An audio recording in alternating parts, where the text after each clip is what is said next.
الحمد للہ رب العالمین والعاقبۃ للمتقین والصلاة والسلام علی سید الانبیاء والمرسلین وعلی آلہ واصحابہ الطیبین الطاہرین اما بعد فاعوذ باللہ من الشیطان الرجیم بسم اللہ الرحمن الرحیم ان اللہ لا یغیر ما بقوم حتی یغیر ما بانفسہم صدق اللہ العظیم۔ غوث اعظم بمن بے سر و ساما مدد قبلہ دین مدد کعبہ ایمان مدد بگرداب بلا افتاد کشتی مدد کن یا معین الدین چشتی۔ جیسے میں پڑھاؤں بلند آواز سے میرے ساتھ پڑھیں الصلاۃ والسلام علیک یا رسول اللہ، الصلاۃ والسلام علیک یا نبی اللہ، الصلاۃ والسلام علیک یا حبیب اللہ وعلی آلک واصحابک یا نور اللہ صلی اللہ تعالی علیہ وسلم۔ یہ جو مذہبی جلسے ہوتے ہیں کہ مذہبی محفلوں میں جب مذہب نہیں ہے تو پھر ان کی شادی بیاہ میں مذہب کیسے ہو سکتا ہے؟ جو محفل ہی مذہب کی تعلیم کے لیے منعقد کی گئی، جب اسی میں مذہب کہیں نظر نہیں آ رہا ہے، آپ مجھے بتائیں، آپ کی محبتوں کو میں کروڑوں سلام کرتا ہوں، لیکن ایک عالم دین اللہ رسول کے فرمان بیان کریں، پھر اس کے بعد کوئی بیچ میں سے چلائے، کوئی آواز لگائے، کوئی یہ کرے۔ یاد رکھیے، حضور علیہ السلام کی حدیث کا احترام ایسے ہی ہونا چاہیے جیسے رسول اللہ کو اگر ہم حالت ظاہری میں پاتے تو اس وقت ہم حضور کا کتنا احترام کرتے، ایسے ہی حضور کی حدیثوں کا احترام کرنا چاہیے۔ اگر آپ ان محفلوں کا احترام کرو گے تو اس کی برکتیں پاؤ گے۔ یہی محفلیں تھی میرے بھائی جس میں آنکھیں بند کر کے لوگ رسول اللہ کا دیدار کر لیا کرتے تھے۔ یہی محفلیں تھی جب لوگ علماء کا بیان سنتے سنتے دل میں کوئی مراد لے لیتے تو محفل سے اٹھنے سے پہلے ان کی مراد پوری ہو جایا کرتی تھی۔ لیکن آج ان محفلوں کو ہم نے بزنس، نام نمود اور پھول ہپاڑ، ہنسی مذاق اور دل کو بہلانے کا ذریعہ بنا لیا، تو محفلوں سے رونق بھی گئی، برکت بھی گئی، مذہبی تقدس بھی گیا۔ آپ سے میں کوئی ناراض نہیں ہوں، لوگ میرے کپڑے پھاڑ دیتے ہیں، میرا ماما ٹوپی چھین لے جاتے ہیں، میں اس پہ بھی ناراض نہیں ہوتا۔ ایک شہر میں گیا، لوگوں نے مسجد کے شیشے توڑ دیے ملنے کے لیے، مسجد کا دروازہ توڑ دیا۔ میں نے کہا کمیٹی والے بھرپائی کر دیں، اللہ انہیں معاف کرے۔ ہم ناراض نہیں ہوتے کیونکہ آپ جو کرتے ہیں وہ محبت میں کرتے ہیں، عقیدت میں کرتے ہیں، لیکن ہم تو انسان ہیں، آپ سے ناراض نہیں ہوں گے۔ لیکن وہ غیرت والا خدا اگر آپ سے بھی ناراض ہو گیا اور مجھ سے بھی ناراض ہو گیا تو ہماری دنیا بھی برباد ہو گئی اور آخرت بھی برباد ہو گئی۔ اب میں آپ کے سامنے کوئی لمبی چوڑی گفتگو نہیں کرتا، اس لیے کہ آنے میں ہم لوگ بھی لیٹ ہوئے، جو ہے وہ اتفاق سے ڈرائیور ایسا مل گیا کار کا جو شراب پی کر گاڑی چلا رہا تھا، مسلم نہیں تھا، وہ بچتے بچاتے آئے، اللہ نے خیر سے پہنچا دیا۔ اور چونکہ اب 4 بجے واپس سے ایئرپورٹ پہ پہنچنا ہے، اس وجہ سے جو ہے وہ ہم بہت لمبی چوڑی کوئی گفتگو نہیں کریں گے، ایک مختصر سی بات کرتے ہیں خواتین کے لیے اور آپ کے لیے۔ آج کل ہر مسلمان بھائی کا، بہن کا ایک دل کا یہ خیال ہے، لوگوں کی ایک تمنا ہے کہ میری جلدی سے حاضری مدینہ منورہ میں ہو، میں جلدی سے مدینہ منورہ دیکھ لوں اور میری حاضری مدینہ طیبہ ہو۔ جب بھی لوگ حج کو جاتے ہیں، عمرہ کو جاتے ہیں، تو ان کی یہ جو دوسروں کو جاتے ہوئے دیکھتے ہیں تو ان کی تمنا ہوتی ہے، تڑپ ہوتی ہے کہ میں بھی مدینہ شریف جاؤں۔ اور پھر ایک دل میں لوگوں کے خیال پیدا ہوتا ہے کہ مدینہ شریف وہی لوگ جاتے ہیں جو مالدار لوگ ہیں، جو مالدار ہیں وہی مدینہ شریف جاتے ہیں اور غریب مدینہ شریف نہیں جاتا۔ یہ بات آپ اپنے دماغ سے نکال دیں۔ مدینہ منورہ نہ غریب جاتا ہے نہ امیر جاتا ہے، مدینہ منورہ نہ بادشاہ جاتا ہے نہ ہی رعایا جاتی ہے، مدینہ منورہ صرف وہ جاتا ہے جس کو مدینے کے تاجدار بلا لیا کرتے ہیں، جسے چاہا اپنا بنا لیا، جسے چاہا در پہ بلا لیا۔ یہ بڑے کرم کے ہیں فیصلے، یہ بڑے نصیب کی بات ہے۔ اگر مدینہ منورہ جانے کا آپ کا پلان ہے تو کثرت کے ساتھ اللہ کے رسول صلی اللہ علیہ وآلہ وسلم پر درود پڑھیے اور اس نیت سے پڑھیے کہ اللہ اس کے رسول راضی ہو جائیں۔ اگر بس کرم کی نظر ہوئی تو دو کاموں میں سے ایک کام ہو سکتا ہے، یا تو وہ خود تشریف لے آئیں گے یا پھر وہ آپ کو بلا لیں گے۔ آپ درود پڑھیں کثرت کے ساتھ، لیکن یہ کثرت سے درود بھی پڑھنا ایک اس وقت آپ کو فائدہ پہنچائے گا جب آپ نمازوں کی پابندی کے ساتھ درود شریف پڑھیں گے۔ اگر آپ نماز نہیں پڑھتے اور آپ درود شریف پڑھ رہے ہیں، آپ کو ثواب تو ملے گا لیکن درود کی مکمل برکتیں آپ کو نصیب نہیں ہوگی۔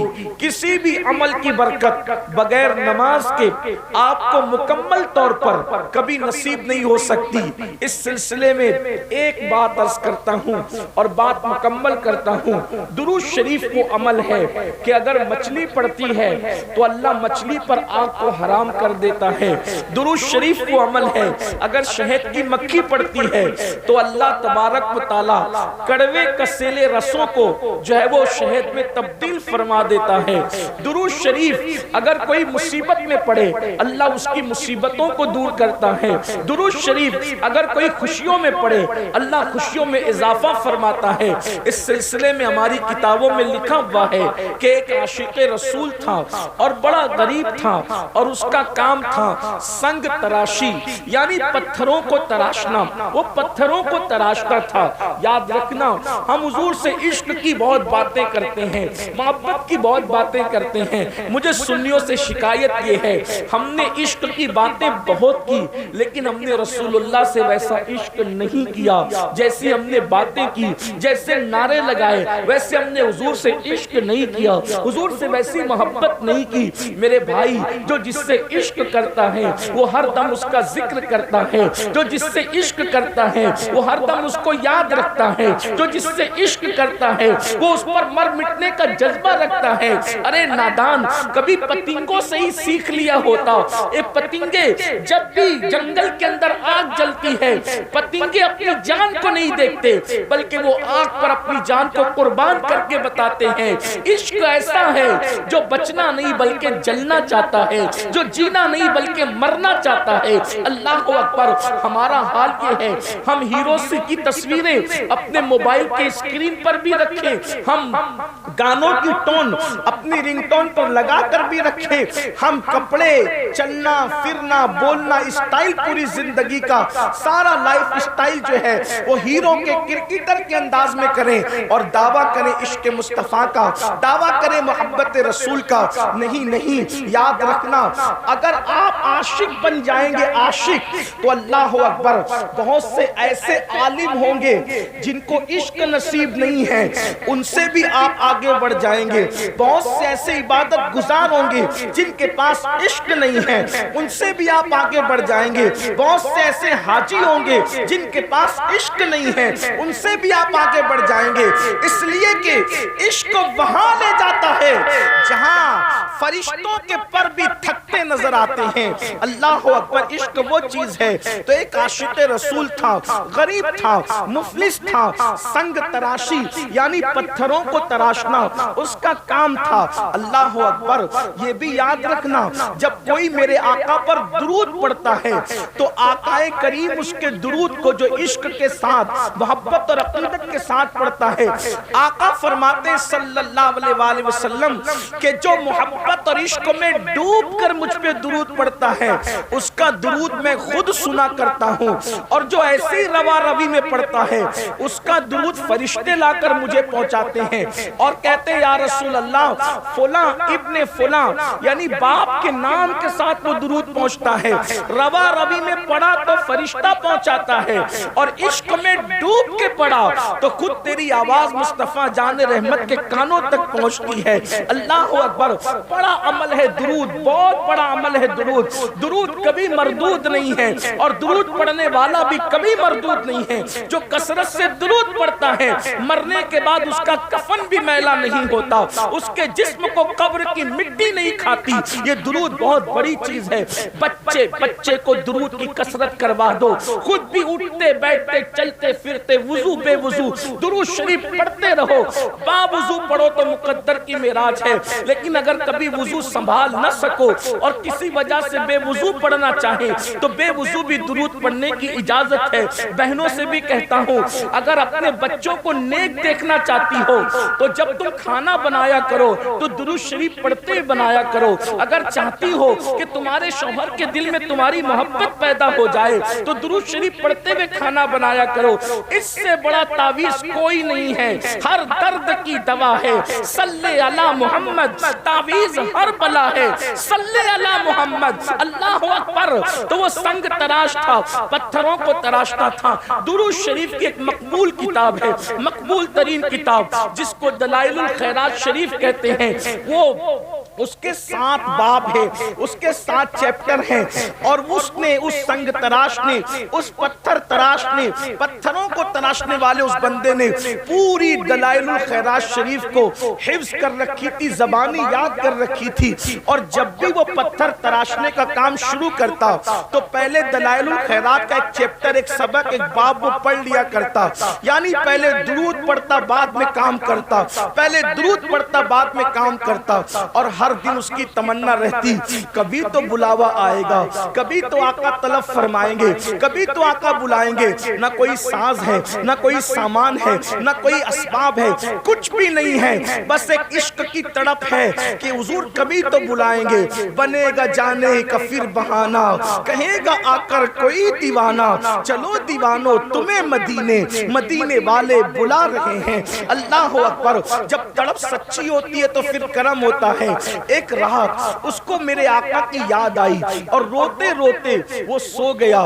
جب سویا تو اس کی آنکھ جب بند ہوئی، دل کی آنکھیں بیدار ہوئی۔ اس نے کیا دیکھا؟ مقدر بیدار ہوا، وقت بیدار ہوا، اور اس نے کیا دیکھا کہ گنبد خضرا ہے، نورانی تخت بچھا ہے، سنہری جالیاں ہیں، اور اس تخت کے اوپر آمینہ کے لال، عبداللہ کے لخت جگر، خسرو خوباں، معصوم آمنہ، سید العالمین، قائد المرسلین، دانائے سبل، مولائے کل، ختم الرسل، صاحب قرآن، طٰہٰ و یاسین، مزمل و مدثر، غیب دا نبی، عالم ما کان و ما یکون، امام المرسلین، خاتم النبیین، سید العالمین، شفیع المذنبین، یعنی ہم سب کے آقا و مولا محمد الرسول اللہ، ارواحنا فدا صلی اللہ علیہ وآلہ وسلم ایک تخت پر جلوگر ہے، اور تخت پر بیٹھے بیٹھے اللہ کے رسول فرماتے ہیں تم مدینے آؤ۔ سرکار خود دعوت دے رہے ہیں تم مدینے آؤ، اور یہ دیکھو یہ میرے گنبد کا ایک کنگرا ٹوٹ گیا ہے، اس کو تم اپنے ہاتھ سے آ کر کے تعمیر کرو۔ ہائے ہائے، دنیا میں معماروں کی کمی تو نہ تھی، لیکن حضور نے کس کا انتخاب کیا؟ جو حضور کا عاشق تھا اس کا انتخاب کیا، اور پھر اس جوان کو سرکار نے فرمایا تمہیں مدینہ منورہ آنا ہے، اور حضور نے کہا کہ یہ کنگرا تعمیر کرنا ہے۔ جیسے ہی اس کی آنکھ کھلی تو پورا گھر خوشبو سے معطر تھا، پورا گھر خوشبو سے مہک رہا تھا، سبحان اللہ سبحان اللہ۔ گڑ گڑا رہا تھا، رو رہا تھا، حضور نے بلایا ہے، نہ پیسے ہے، نہ مال ہے، نہ ساز ہے، نہ سامان ہے، نہ اسباب ہے، کچھ بھی نہیں۔ آقا نے کہا کہ تمہیں آنا ہے، اور وہ بندہ عاشق سچا ہوتا ہے، یقین اس کا مضبوط ہوتا ہے، اس نے کیا کیا؟ تعمیر کا سامان تھیلی میں ڈالا، کپڑے بھرے، تھیلا کندھے پہ ڈالا، اور جہاں سے ساحل سے جہاز جدہ کی طرف روانہ ہوتے تھے اس ساحل پر گیا۔ کوئی پیسہ نہیں، کوئی مال نہیں، لوگ اس کو کہانی قصہ کہہ کر ہنس کے اڑا دے تو الگ بات ہے، لیکن یہ تاریخ ہے، سچائی ہے۔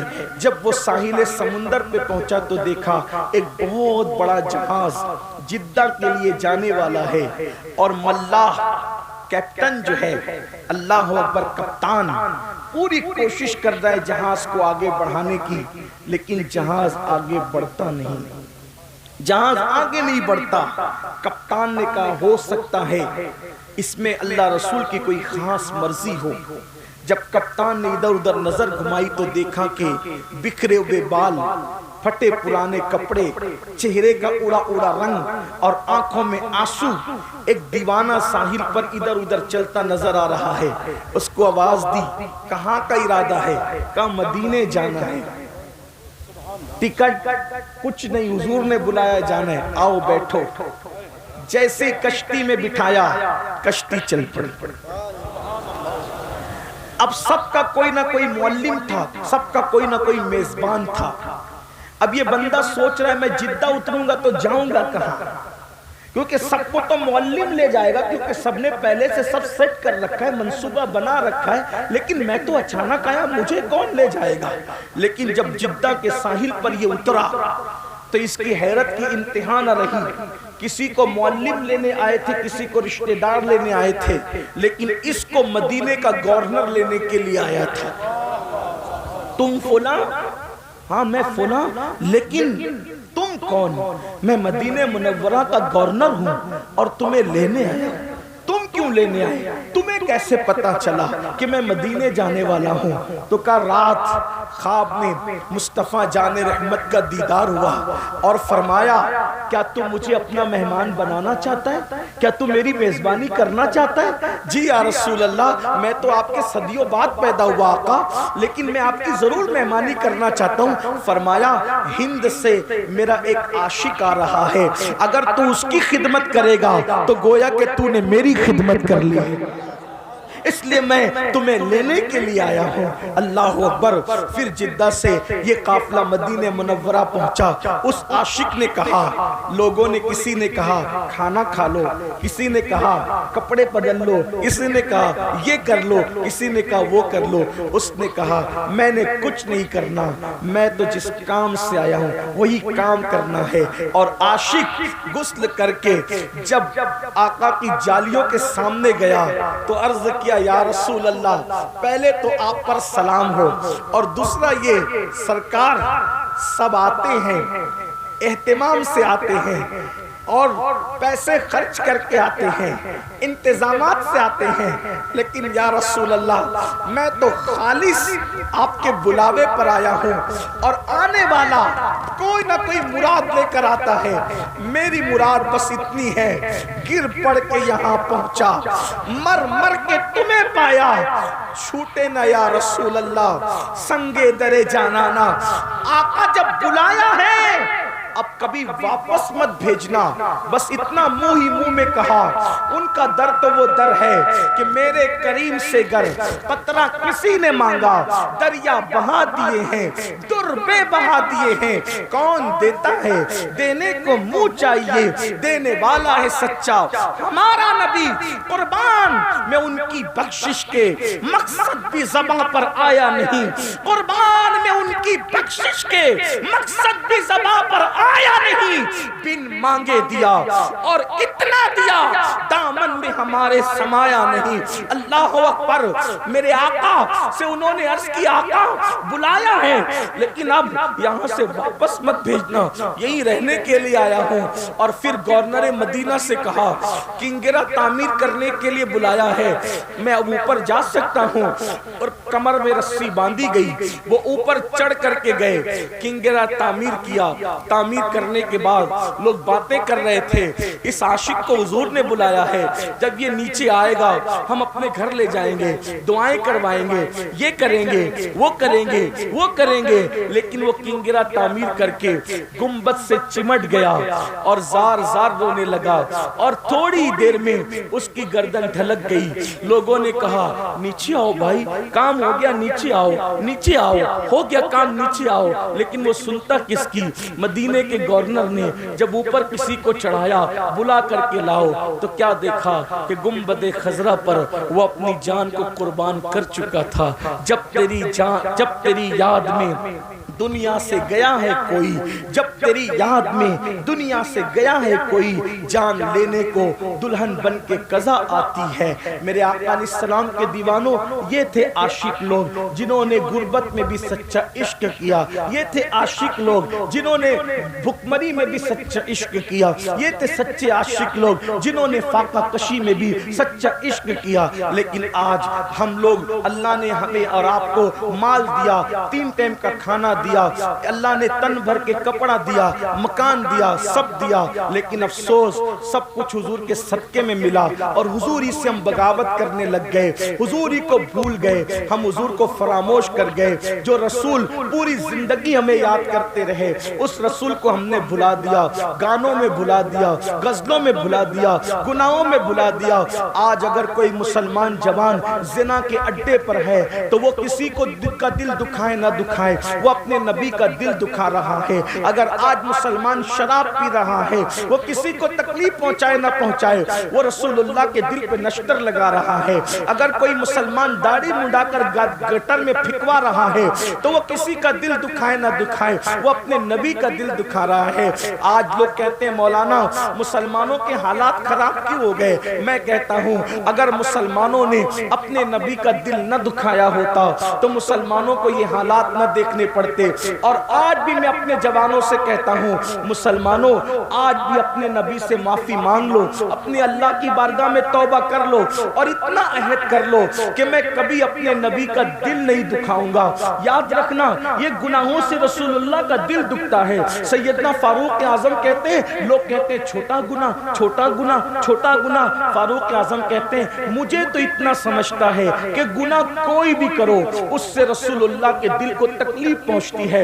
اے میری قوم کے جوانوں، اگر تم جوا کھیلتے ہو، اگر تم شراب پیتے ہو، اگر تم ماں باپ کو تکلیف پہنچاتے ہو، اگر تم معاذ اللہ کسی عورت پر بری نظر ڈالتے ہو، اگر تم سود کا دھندا کرتے ہو، اگر معاذ اللہ تم کسی سے فون پر گندی بات کرتے ہو، تم کسی کے ساتھ گندی چیٹنگ کرتے ہو، فیس بک پر بیٹھ کر کے تم کوئی گندگی کرتے ہو، یاد رکھنا آپ کے ابا کو پتا ہو یا نہ ہو، آپ کی امی کو پتا ہو یا نہ ہو، آپ کی بیوی کو پتا ہو یا نہ ہو، آپ کے بھائی بہن کو پتا ہو یا نہ ہو، لیکن آپ کے نبی کو اس کا پتا ہوتا ہے، کیونکہ ہم کسی مردہ نبی کا کلمہ نہیں پڑھتے، ہمارا نبی زندہ ہے۔ ارے نبی اگر سلیمان ہو تو وہ چونٹی کی آواز کو 3 میل کے فاصلے سے سن سکتے ہیں۔ جب سلیمان کا سننا اتنا ہے تو جانے سلیمان کا سننے کا عالم کیا ہوگا۔ اس لیے حضور سن بھی رہے ہیں، حضور دیکھ بھی رہے ہیں۔ میرے عزیز، جب نبی ہمارا درود سن سکتے ہیں تو کیا نبی ہمارے گناہوں کو نہیں دیکھ سکتے؟ پھر حضور کا تکلیف نہیں پہنچتی؟ اور قبر میں ایک عام مسلمان کو بھی تکلیف پہنچانا اتنا بڑا گناہ ہے کہ جو کسی مسلمان کی قبر کے قریب سے چپل بجاتے ہوئے گزر جائے تو اس سے مردے کو تکلیف پہنچتی ہے، اور اس کے لیے عذاب اور وعید ہے۔ تو جو اپنے گناہوں سے رسول اللہ کو، جو اللہ کی مخلوق میں سب سے بہتر ہو، اگر ان کو تکلیف پہنچائے تو یہ امت عزت کیسے پائے گی، یہ امت وقار کیسے پائے گی، یہ امت شان و شوکت کیسے پائے گی؟ میرے عزیز، آج آپ کہتے ہو نا کہ لوگ ہمیں کاٹ رہے ہیں، ایک ہی بات کہتا ہوں، ایک بات توجہ کرنا، بات مکمل کرتا ہوں، ایک بات، لوگ ہمیں کاٹ رہے ہیں، ہم کٹ رہے ہیں، ٹھیک؟ کیوں کٹ رہے ہیں؟ آسان زبان میں آپ کو بتاتا ہوں۔ اللہ کے رسول نے احد کے میدان میں چند صحابہ کو کہا تم اس پہاڑ پہ کھڑے رہنا، جب تک میں نہ کہوں تم نیچے مت آنا۔ توجہ کرنا، جو سمجھدار جوان ہیں ان کی میں توجہ چاہتا ہوں.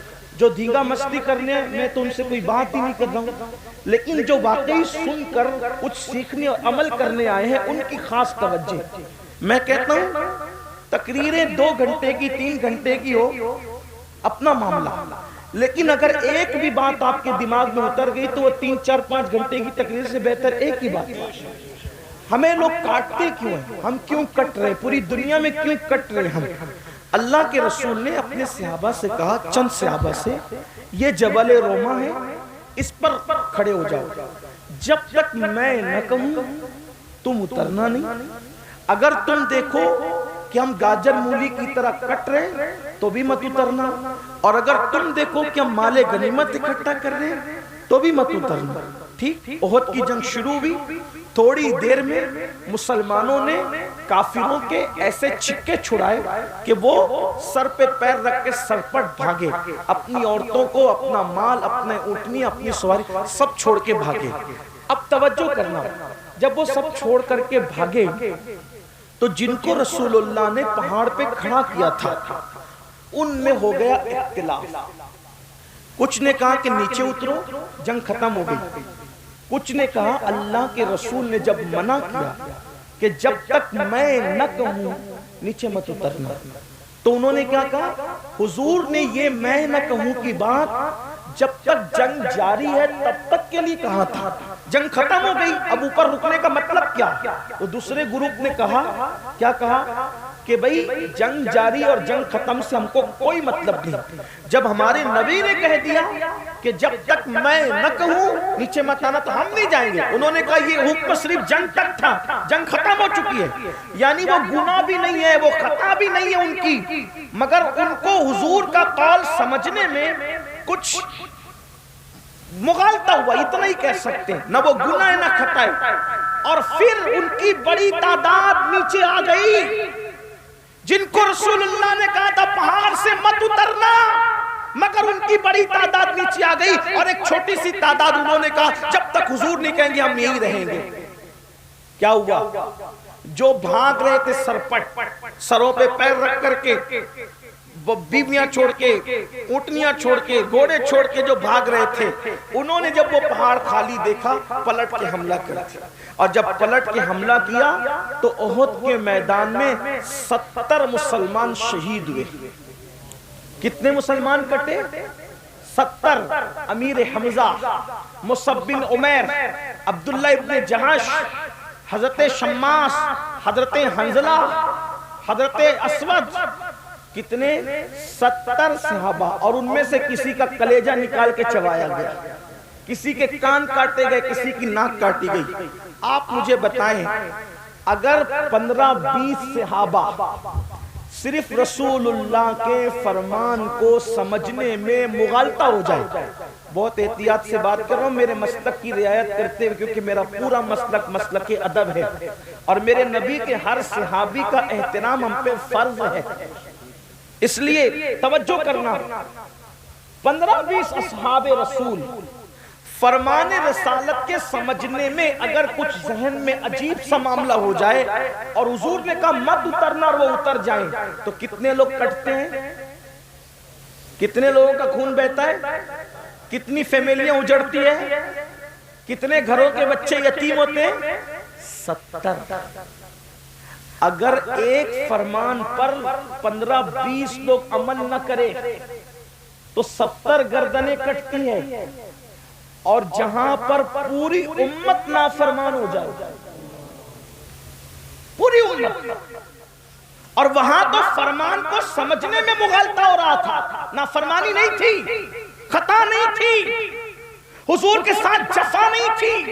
یہاں تو رسول اللہ نے جن باتوں کو کھول کھول کر کے بیان کیا کہ یہ مت کرنا، یہ مت کرنا، یہ مت کرنا، کروڑوں لوگ وہی سب کچھ کر رہے ہیں، تو کیا کٹو گے نہیں؟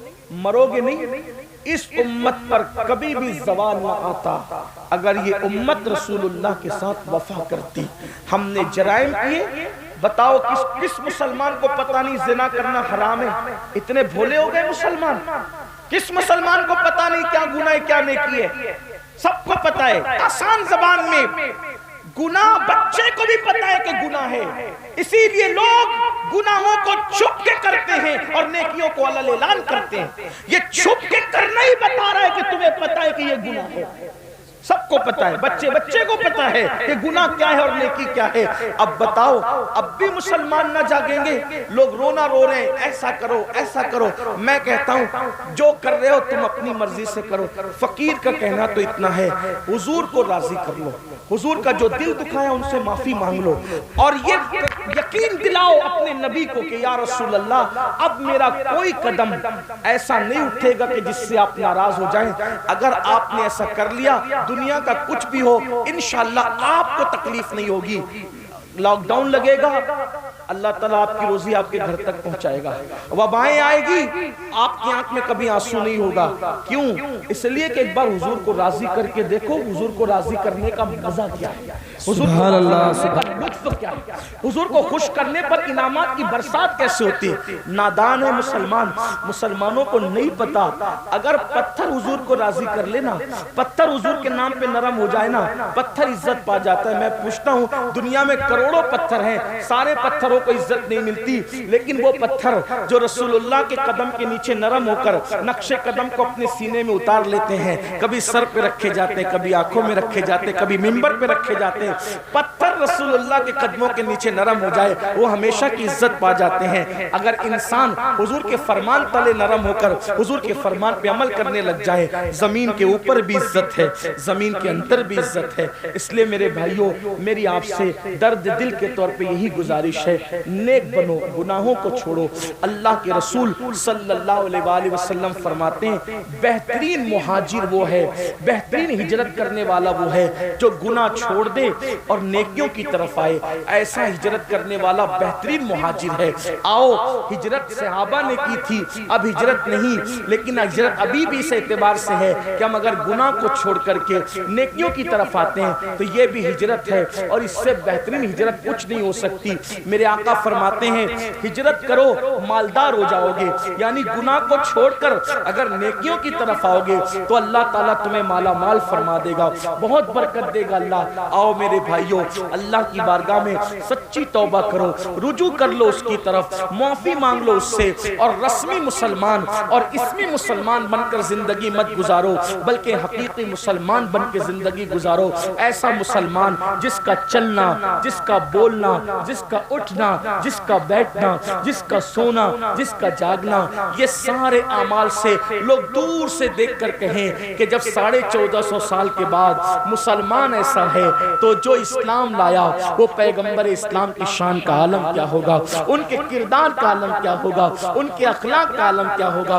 بس یہی پیغام لے کر ہم یہاں پر آئے تھے۔ حضرت مولانا جاوید صاحب اور ان کی پوری ٹیم کو مبارکباد کہ انہوں نے خوبصورت جلسہ سجایا۔ اللہ تعالیٰ اس محفل کو اپنی بارگاہ میں قبول فرمائے، اور آپ سب کی محبتوں کو اللہ تعالیٰ قبول فرمائے۔ اور میں آپ سے گزارش کرتا ہوں کہ مجھے 4 بجے دلی ایئرپورٹ پہنچنا ہوگا، اس لیے آپ سب کی محبتوں کا شکریہ۔ اگر آپ مجھ سے مصافحہ کریں گے، دوڑیں گے، بھاگیں گے تو ممکن۔ بیٹھو، ابھی محفل ختم نہیں، بیٹھ۔ حضرت مولانا صاحب بیان فرما رہے تھے اور میں ان کے اور آپ کے درمیان مخل ہو گیا تھا، تو میں چاہوں گا بیٹھ۔ دیکھو اتنی دیر تک بات کی، اس کے بعد بھی لوگ وہی کر رہے ہیں جو وہ کرنا چاہتے۔ دستار، اچھا، یہ بچے کی دستار ہو رہی، اللہ تعالیٰ اس بچے کو علم نافع عطا فرمائے۔